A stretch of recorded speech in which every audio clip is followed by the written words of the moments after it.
her leadership on this, and I also thank my colleague, Senator Landrieu, for all of her leadership on these issues. Thank you, Senator. Senator Landrieu.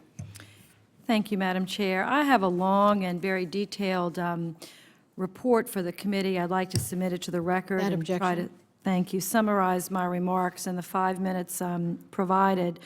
I want to thank you, Madam Chair, for your continued focus on this very critical issue, not just for Louisiana and South Louisiana, but for the whole Gulf Coast and in many coastal areas in America. The fact that you, at the request of Senator Vitter and myself, have continued this focus and others is truly commendable. Thank you for your visits.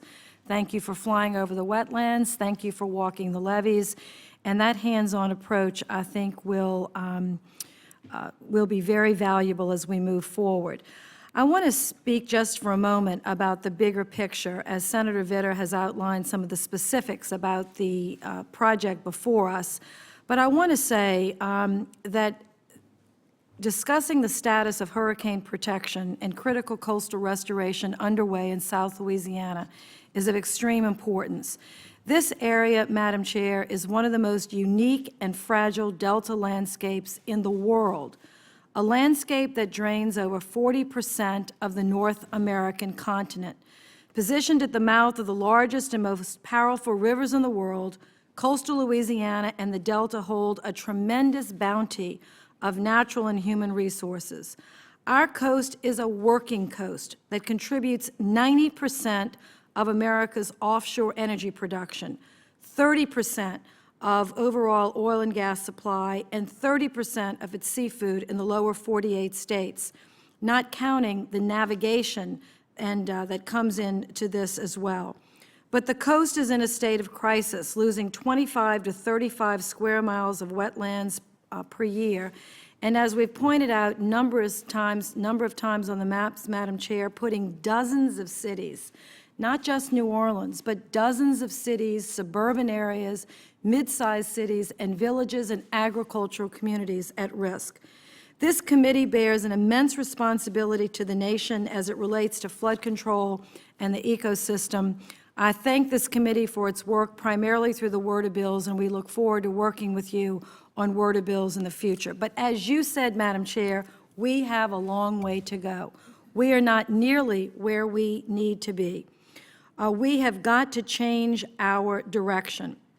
We have a long way to go to ensure that the entire coast of Louisiana can thrive with safer cities, vibrant communities, and more sustainable landscapes.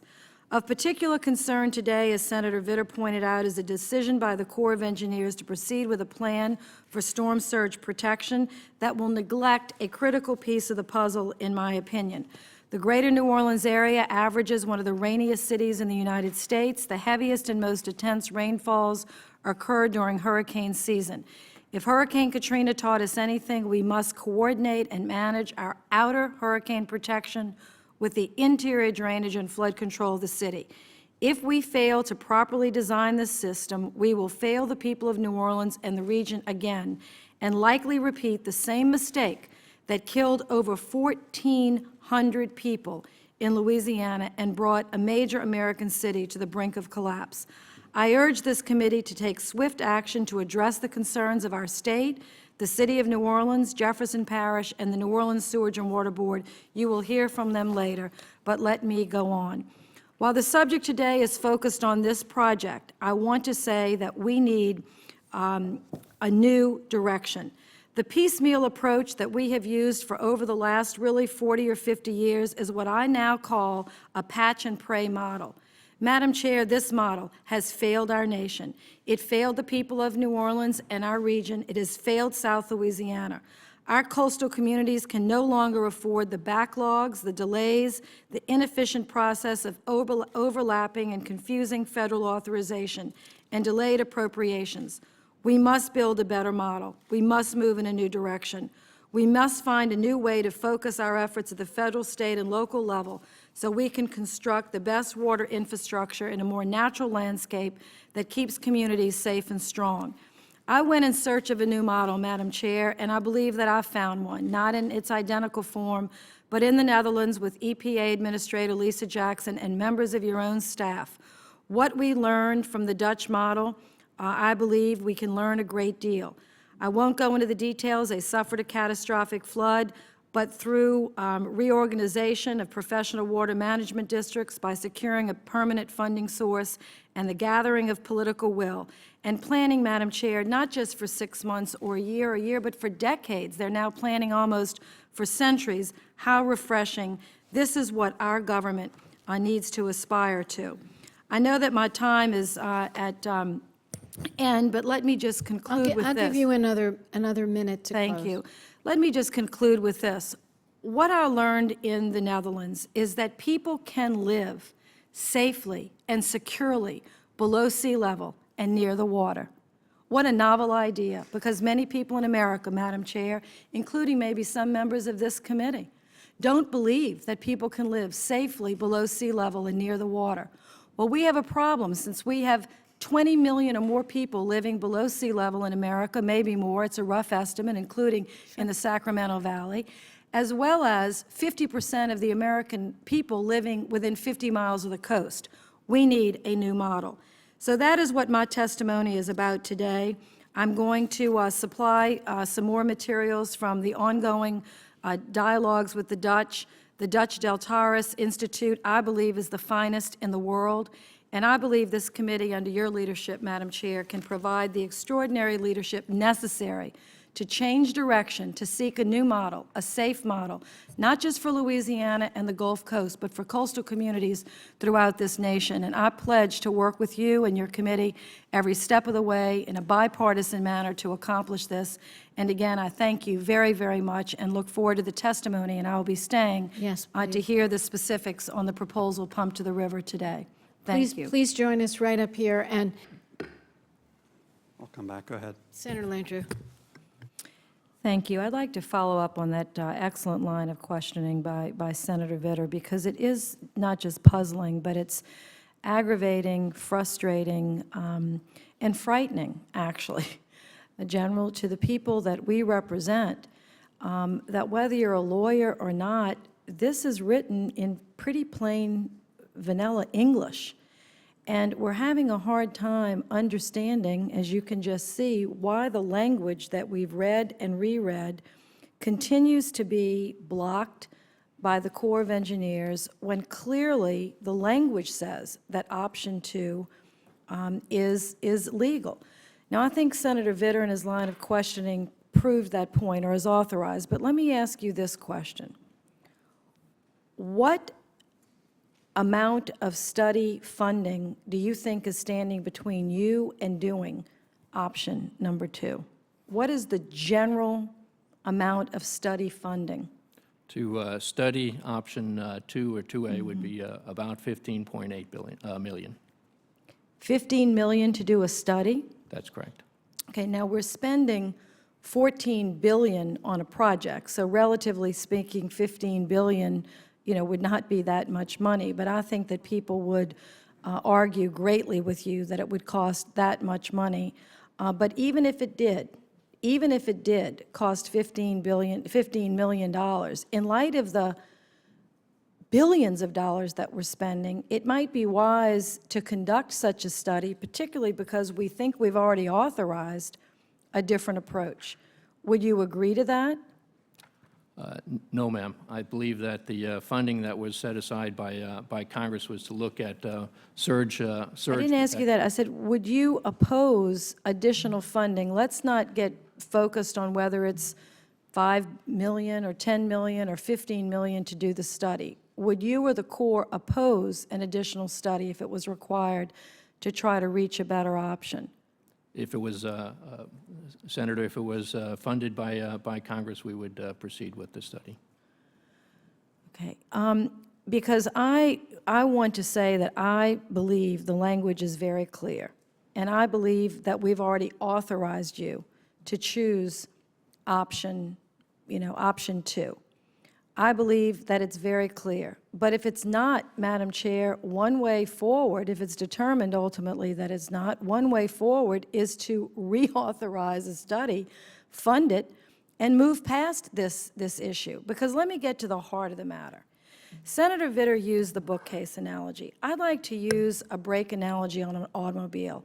If my family and friends were in a fatal automobile accident and it was brought in for review, the automobile, and it was told to me that the reason is because the brake system didn't work, there was something wrong with it, and then the company proceeded to install the same brake system in the automobile, do you think that I would let one member of my family step in that automobile again? I don't think so. And that is what you are asking the people of Louisiana and South Louisiana. You're just fixing the same system that broke in the first place, General. And you're only fixing the parts of the canal that broke. There are other parts of the canal that were basically at the same level. And that is what has us angry and more than befuddled. Let me ask you to clarify this. This committee, as you know, that you're testifying before, is responsible for climate change issues. And regardless of the debate about what's causing it, we all know storms are going to intensify.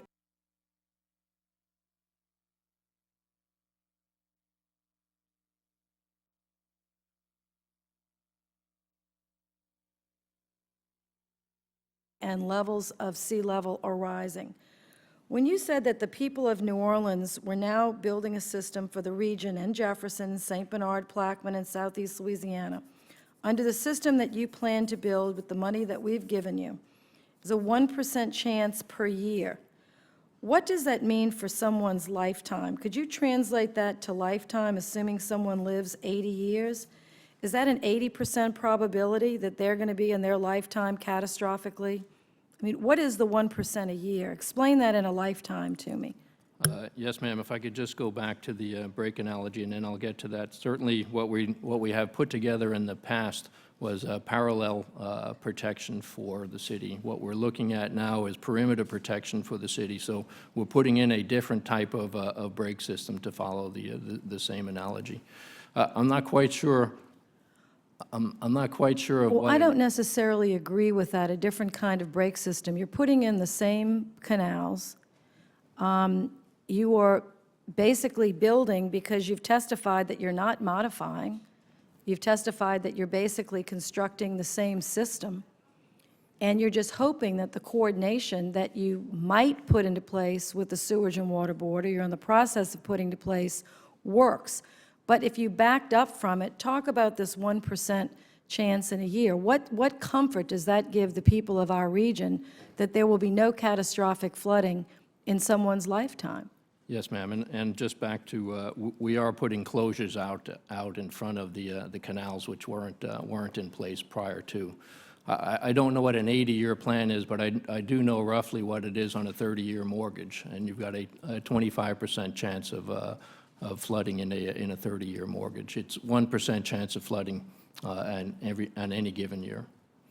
It's a 25% chance on a 30-year mortgage. Now, you know that people in St. Bernard Parish have lost their homes, in some instances, 3 times in the last 40 years. So I'm not sure that that standard is necessarily accurate or something that we would agree with that you've outlined. But the point is that we want to build a better, stronger system with integrated flood control, not just on our canals, but the interior drainage of this low-lying area and the coastal restoration that's necessary to protect people from catastrophic flooding. So you've testified that the language for the option that we choose is language that will modify according to what our language says in this document here. And you've testified that you would not oppose the funding of a study if it came to that issue. Is that correct? That's correct, ma'am. Thank you. As we proceed with option 1, we're looking at putting in adaptable features, a heavier foundation, a lower sill, so that if there is an opportunity for Congress to do something in the future, it won't frustrate that changes in the future. And let me just, as I have a few minutes left, I just want to go over this particular point again, because this has been what's frustrated our delegation. Your staff has indicated that the Corps lacks the authorization to implement option 2 and 2A. Would you specify the exact legislative language that is missing? Ma'am, I'll have to add that for the record and have our folks who work on legislative language submit that. Okay. Thank you, Madam Chair. Thank you. Just before I take it back to Senator Vitter, I've given him another 5 minutes to, and Senator. Wanted to say I think this is an important hearing, and it's something that I know that she's worked hard at. I think part of this has to do, Senator Landrieu, doesn't it, with your trip that you just took to the Netherlands with the staff director, trying to collect information and see what the best way is to Madam Chair. Well, and I appreciate that, and I want to say, not to take too much more time, but the attention that members of this committee, Madam Chair, have given, both Democrats and Republicans as well, has been so encouraging to the people of our state, because we don't think this is just about Louisiana. We think this is about looking for a new engineering model that will work for the whole country, of which we happen to be basically the canaries in the, in the mine at this particular point. But it's only going to be a matter of time until a major storm hits Florida or some catastrophic flooding occurs in California. And I'm waiting for the Corps of Engineers to get to the point where they admit the model that we have, Senator, is not sufficient in any way to protect people from catastrophic flooding in this nation. And thank you for your being here. Okay, so we're going to close this panel.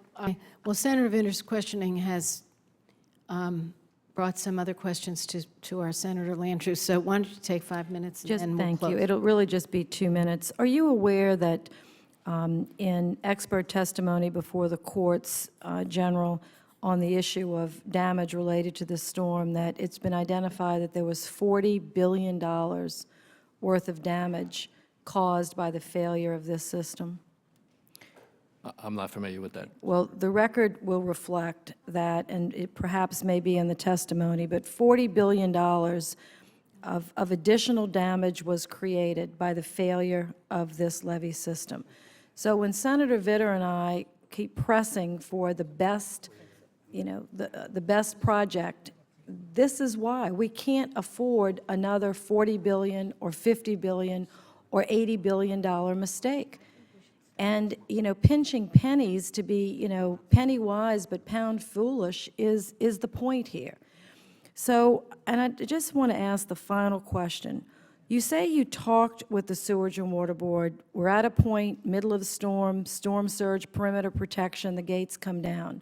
What amount of flooding do you think is acceptable in the city? Have you talked with the Sewage and Water Board about the rain event? How much rain can be absorbed when your gates are closed for your perimeter?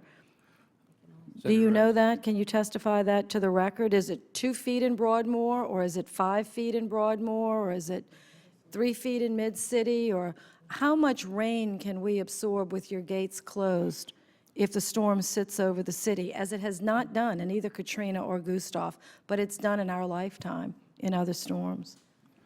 Senator, the pumps are built so that they can handle the water as the city pumps it out. Currently, at any level of rainfall? Yes, sir. Yes, ma'am. Okay, I'm looking forward to the testimony, Madam Chair, of the next panel, because that is the issue here. With this canals closed under this plan and a storm sitting over the city, dropping heavy rainfall, Orleans and Jefferson, which is about 1 million people roughly, close to 1 million people, are at risk of catastrophic flooding, not from the perimeter, but from the rain internal flooding, which is what we're trying to point out here in this testimony. But I thank the chair. She's been very gracious. And thank you, General, for agreeing to stay, because I think it's important for you to hear this next panel. General, I want to thank you. I know this hasn't been very pleasant. I think the testimony on Pump to the River has been substantial and quite clear. I just have a question either to Mr. Rolt or Mr. Jackson. When you evaluated the Pump to the River model, Mr. Rolt, what about the London Avenue Canal? Is that the same situation as the 17th, or is it different Obviously, it's not the same geography exactly, but I guess it contributes to the draining of the city. I don't hear that mentioned at all. Is that a reason, Tom? Senator Landrieu, under an agreement right after my retirement from AECOM, the company I worked for, I was under a consulting agreement with that firm, and that firm was hired by the Corps to look at all potential discharge sites other than what was planned for the lakefront. We looked and found very little, I must admit. We really kind of got out of the box in terms of looking at things that initially we would have normally dismissed. Of the two that appeared to have some possibility, the best possibility was pump to the river at the southern end of the 17th Street Canal, the issues that Mr. Rell talked about. The London Avenue Canal, there are a couple of options that we offered in that report, one of which was to the New Orleans Sewage and Water Board station, which pumps at, quote, headwaters of the London Avenue Canal, also has a feature built into it right now that can pump into the Florida Avenue Canal, which flows east and is pumped into the Industrial Canal. And the recommendation there was to, while that canal was being improved under a sealer project, to increase the capacity so as to relieve some of the flow on the London Avenue Canal. Another alternative on the London Avenue Canal was there is a second pumping station that sits on the east bank of the London Avenue Canal, about halfway between its headwaters and the lake, and there perhaps is a potential with further study that could also drain and then be pumped excuse me, into the Industrial Canal. So there are two possibilities on the Industrial Canal. The Orleans Avenue Canal is a very light flow by comparison to the other two, and we found no reason, although we did look at a number of options, including using Bayou St. John, which I think all of us that live there know that that would be suicide, but we even looked at that. And we looked at pond storage of water in the wide median on the Punch Train Express, at the end of the Punch Train Expressway, Punch Train Boulevard. So we looked at a lot of different issues, but those three were the only three, one on 17 and two in London, that showed some potential. Well, I'm glad that you mentioned that, and I'm going to submit in writing some questions to our levee boards, because while the focus today is really on the pump to the river option and pressing the Corps of Engineers to admit that it's either in their authorization and proceed, or to get them to support a new authorization to get that done. Ultimately, and I think Senator Vitter and our whole delegation share this, we want a comprehensive system that keeps people in this area free from flooding to the greatest degree possible, regardless of whether it's from storm surge or rain. And it's from all of Orleans Parish, Jefferson, St. Bernard, Plaquemine, and frankly, into the river parishes and ultimately to all of South Louisiana. So I'm going to ask the levee boards to submit for the record of this hearing some additional options in that regard. And the pond, retaining ponds. And do you know, for the record, or does anyone have want to testify to the number of drainage canals in this metropolitan area, either exposed or buried?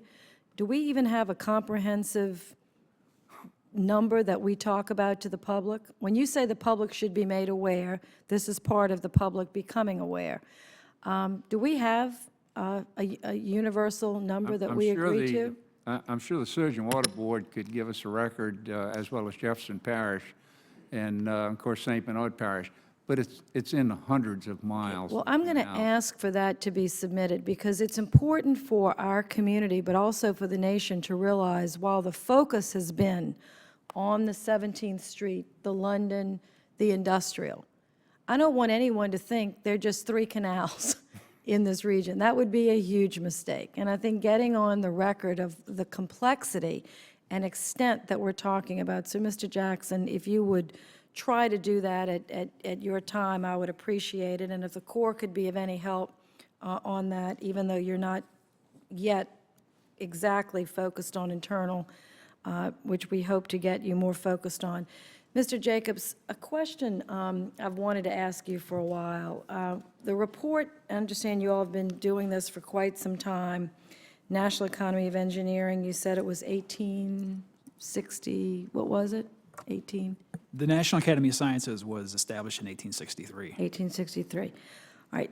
Either since 1863, or maybe to make it more relevant, let's say in the last 25 years or 30 or so years, has the United States successfully moved any city or small community? And if so, how small or how large? What is the experience that you or the engineers, because that's basically what you all, part of your recommendation was that people would just move. So when did we do that in the last 25 years, and to what extent? Well, it's a very good question, and of course, the situation in New Orleans is very unique. It's a very vexing challenge, given the number of people there and the unique hydrology topography. But I want you to answer, if you can, when in the experience of either you personally or the organization that you're representing, has the United States relocated any significant amount of people The best for example, flooding? the best example I can think of is the city of Valmeyer, Illinois. And how Are large you aware was of this that one? city? I think it was about 2,000 people. 2,000 people, and what year? year was it? I don't know the year of the relocation, but it was after the 1993 Mississippi River floods. Okay, and it was 2,000. Do you recall if all 2,000 of those people were relocated? To my understanding, they have not all been relocated. The vast majority of them have. Okay, well, let's, for the record, find out, because this is one of the core issues that I'm going to focus on. Let's just say 2,000 people, let's assume 2 people per house, it's 1,000 houses. I'd like to know how many of those houses were actually moved, and if it was less, it might be 3 people per house. Let's say it's 1,000 homes. Do you know that we lost 250,000 homes in Louisiana? Yeah, yes, I'm aware of some of those So, statistics. do you all want to stand on your suggestion that we just move the 250,000 people? Well, in our report, we didn't use that number. The point that we were making is that relocations, where But you didn't- viable, Yeah. should just be considered. Okay, I realize that, but the reason I'm pointing this out is, with all due respect to your very prestigious organization, it is really what has the people of my community quite troubled and anxious.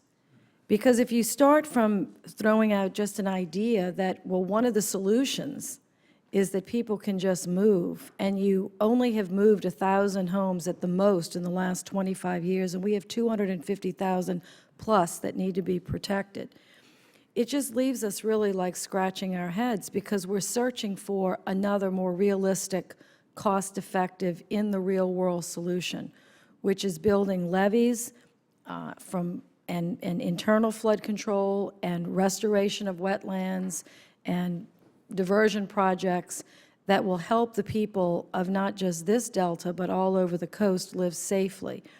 And the other issue that you all point out in here about reducing the footprint, which means to people that hear that, that means they're going to build a levee on the wrong side of my house, so I'm outside the levee protection. So where's the levee going to be built? What neighborhoods are going to be in? What neighborhoods are going to be out? Again, in the last 25 or 30 years, has a whole system been designed that actually reduced a footprint by, let's say, 10% or 15% or 25%, to your knowledge, ever done? No, Senator, I don't know of any other similar experience to New Orleans and Katrina. Well, I would just hope that people that continue to refer to this study will call to this testimony, that in the last 25 years, this organization is only aware that there was one town partially moved of 2,000 people or less, and that they don't testify that at any time there was actually a smaller footprint actually adopted. Because I want to say that my intention is to expand the footprint. of this city and this region. My intention is that this region will have a flood control protection system that is safe and secure for future economic growth and development. I reject the notion that either Jefferson Parish or Orleans Parish or St. Bernard Parish or Plaquemine Parish will never have a greater footprint or a higher density or a greater population. I realize that expanding a footprint is different than expanding the population. But as the senator from this state, I want to say that I am not going to lead the retreat. I will not lead the retreat. We are going to reclaim our land and reclaim our safety. And my time is almost to the end here, but I would want to say that one of the startling, and I say startling, things that I learned in the Delta is that in the Netherlands is that this country doesn't even have flood insurance. I mean, think about that. They don't even carry flood insurance in Amsterdam or Rotterdam. It's unavailable and it's unnecessary. Well, I'm not sure it's unavailable, but it's not carried by a broad number of people because their system of protection is so strong and guaranteed to such levels of safety that it is quite unnecessary. And instead of the money they're using to pay premiums for whatever, better or worse, they invest in a flood control system. Now, I'm not suggesting that we can move from where we are to that system entirely or that anyone should give up, their insurance that they're probably happy to have. But I am suggesting that this retreat and pulling up is not the direction that we should move into. And I'm happy for the testimony today and look forward to continuing questioning at a later date. Thank you, Senator. Wanted to follow up on I'd just like to make one comment. I think it's critical that we focus, and the focus has to be on the river. This is a delta. This delta has to have its river. We've abandoned the delta by managing the river in the proper situation for flood control and navigation. Again, as I stated in my comments, we need a national agenda, a national priority by which this delta not only includes under the present Mississippi River Tributary Act the responsibilities of navigation and flood control, but under a multi-purpose scenario, you have to include ecosystem restoration and protection. And that has to be at the national level with a commitment of what that region means to the nation. Without managing the river and putting the river back in these floodplains, this system will not be able to sustain itself. Thank you. Senator Landrieu.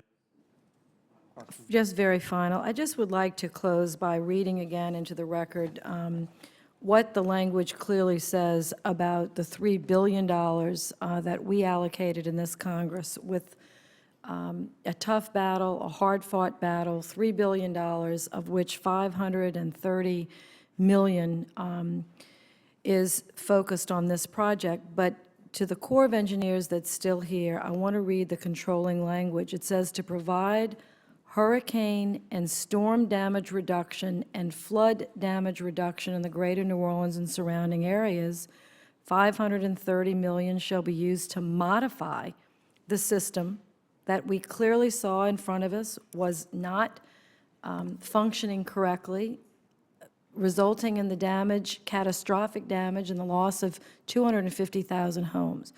So I think this hearing has been very good, Senator Vitter, and I thank you for your leadership. It is hard for me to believe we've had to go through this hearing, though, based on the clear language that is in the law now. However, we're going to, pursue whatever it takes to the Corps of Engineers to get this project done correctly. And Pump to the River should be included, some additional options, Mr. Jackson, to the London Avenue Canal and perhaps some other canals.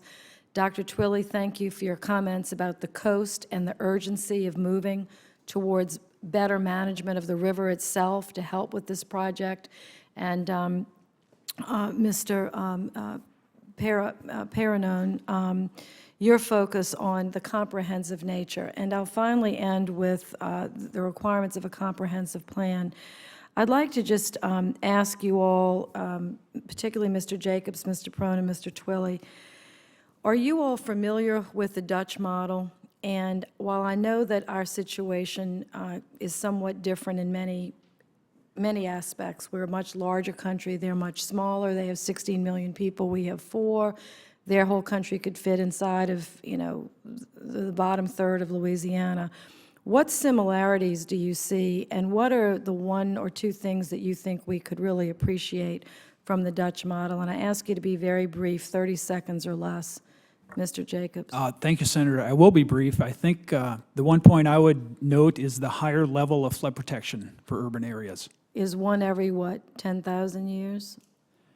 Well, I'm not, I think they have something like that in the Netherlands, do they not? Say 1 to Yes. 10,000 year level of protection, whereas in New Orleans and other parts of our country, we are generally using the 1 in 100 year level of flood protection. Obviously, a great discrepancy, and I mentioned the Association of State Floodplain Managers and their recommendation for a minimum 500-year standard for urban areas.